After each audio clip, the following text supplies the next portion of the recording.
I'm from Cainta. I'm Ilocano. But I don't like Marcos. Ayoko kay Marcos. The most corrupt president. Kahit wala si Congressman Sardico. Alam ko na yun. Katangan ninyo, sino pumirma ng GAA, BICAM, May Blanco? Si Marcos, bangag, tatandaan ninyo. Si Marcos ang the most corrupt president I ever heard. Kaya ako lalahok, inflation, ang talong, 200, ang galunggong, 400. Yung 1,000 mo, wala nang mabibili. Isa pa lang yun, na malengke ko. Isa pa lang yun.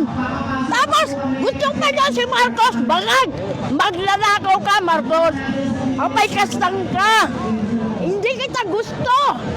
Binoto kita dahil kay Sara noon. Uniteam. Kung walang uniteam, di kita iboboto. Sabi mo pa nga, dama ko, hirap nyo. Puro pala kabalbalan yung sinabi niya eh. Kinumpanya ko pa yan. Nagbayad pa ako. Kasi dahil kay Sara, kung hindi nagpabola si Sara, o nasana si Sara, tinarador mo!